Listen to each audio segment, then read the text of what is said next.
Welcome back to another edition of Indie Showcase. And today on Indie Showcase, before I even go into that, what is Indie Showcase? What is Indie Showcase? Indie Showcase is where I, your host, M.V.K, basically review independent comic books from the highest well-known independent comic companies like your Image and your IDW, your Dark Horse, stuff like that, to the smallest and all around. And today on this episode of Indie Showcase, I am here to review something that really is close to me as a fan of the lore of this character. Hell, I call with my pack, but it's close to my heart. So we're going to the comic book company Vault Comics, and we're here to talk about. We're going to talk about the first two issues of Lunar Room. Here's issue number 1. Here's issue number 2.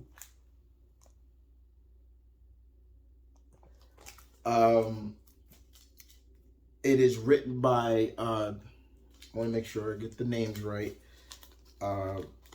before because got to give him credit. Danny Lore, he does the writing, and the artwork is done by Gio Espatito. I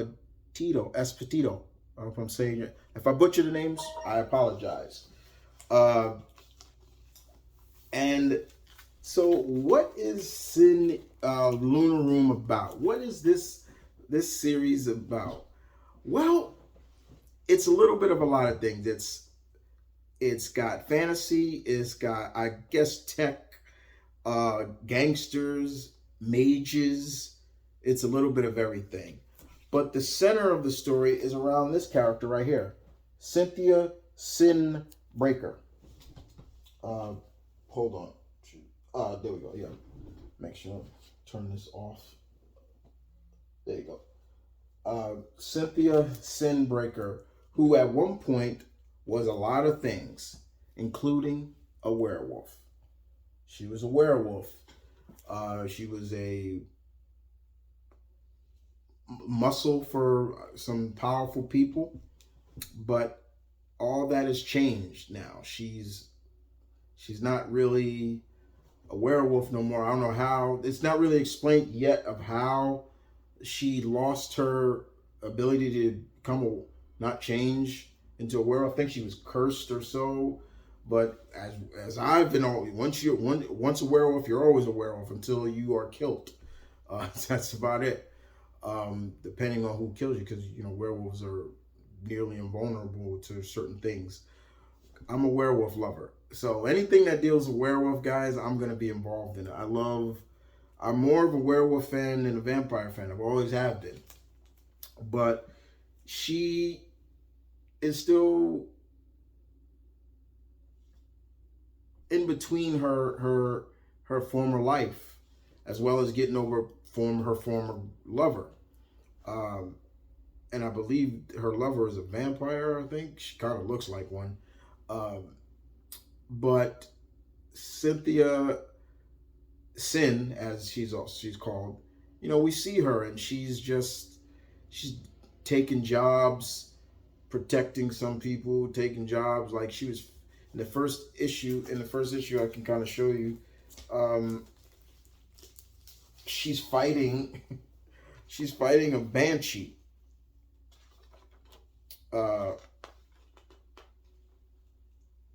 Let me see. Here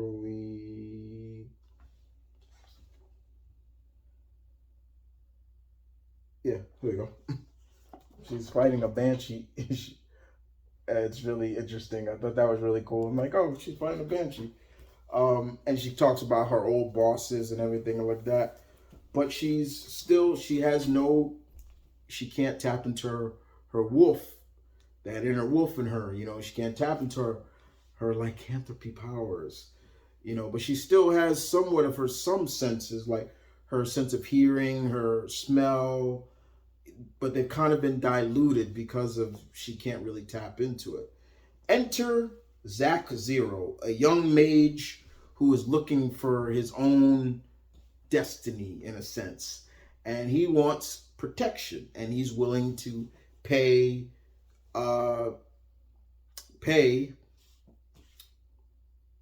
Sin for her services, and Sin's like, get out of here, like leave me alone, or I'll break your neck. Or Sin don't take a lot of crap from nobody either, and so Zach gives her a little taste of something that she's always wanted back, herself. So there's a couple of people in this underground fight circuit that Sin is just, she keeps wanting to just want to rip them apart. So Zach kind of gives her a little taste of that. And she's able to somewhat tap back into her wolf powers. Like one of her arms turns into fully hairy, shink claws, everything. And she goes ham on these guys for a while and then disappears. And she's like, it's better if I show it to you. She's more like,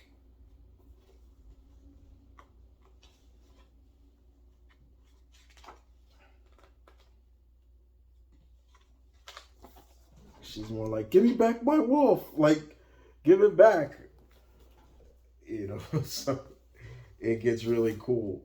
And then that brings us into issue number 2.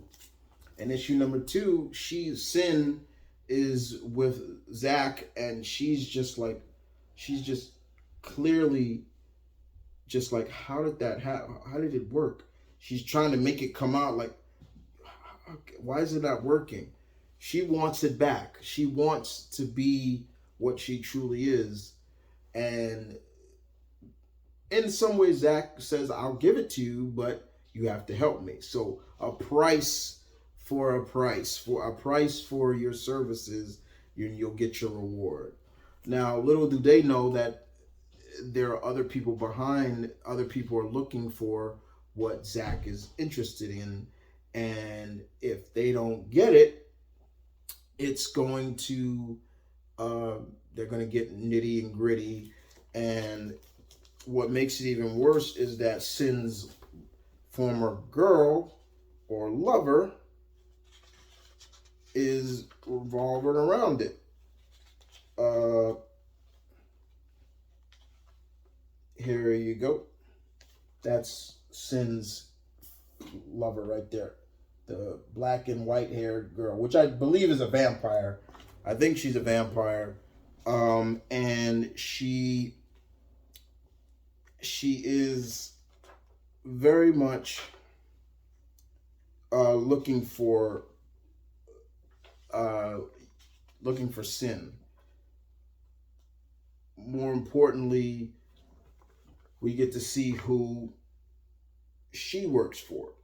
Well, we can't really see, but we don't really get to see who she really works, because they just show the silhouette. But whoever the silhouette is, it looked like they're some kind of plant, and it becomes a case of that. But what Zach is looking for is a gem from a group. But more importantly, we get to see exactly who later on, the antagonists are going to be, and they're no joke. Like I said, the artwork in here is really good in terms of like how Mr. Espio draws women. He gives them like this fierce look, even when they're not. I can't show that part because it's kind of like very violent. But like I said, you could like see things like that, like that's just fierce. This really is. But the bottom line is that even though Zach Zero is after, there are people after him, and that's what he needs. He still needs Sin's help, and it ends very violently in terms of for certain people. Uh, but Sin is still kind of on the cuff of, should I help this guy? Like, but she wants her old self back. She wants her wolf back, and I love that. You have stuff like that. People, who may have kind of, been, she's a wolf, she's a werewolf, and she wants that back, and she can't tap into it. Like, you literally see those panels where you're seeing her like trying to make it come out again, like, and you feel bad for her in a sense. You're like, well, I get where she's coming from, about being a werewolf. Maybe she had a joy out of it. Who wouldn't be able to have heightened senses? You can hear well and smell anything. Like, she can smells liars real quick too. Like, that's some of the things that I love. Like, she's like, you're not lying, but you smell like I don't want to be around you and things like that. But Sin has grown on me as a character after the first two issues. I like her look. I dig her look. She just looks so cool. I'm like, that's a cool look. Imagine seeing that in live action. Somebody with that look. She wants her wolf back, and I appreciate that. The story is fun. The storytelling, the pacing works, as well as the action. When Sin gets nitty gritty, she gets nitty gritty. But we also see there's some very bad people as well involved. So it's a lot of fun. A lot of fun indeed. Well, guys, I hope you guys enjoyed that. That was my review of the first two issues of Lunar Room by Vault Comics. I do recommend this if you're a werewolf fan. Check it out for yourself. I will continue to review this on Indie Showcase when I get the next issues. But I'm liking Sin Breaker. She's cool. She's cool people. And these covers are really cool. I love the covers. The covers are beautiful. Good writing from Mr. Lore and good artwork by Mr. Espedito. So very good. If I butchered the names, I apologize. But these are good. Very good indeed. So try to find these if you can. Get on board. It's good stuff. Outside of that, guys, this is M.V.K saying peace, one love, stay tuned, keep it real. This is Indie Showcase. I'll see you guys next time. Deuces.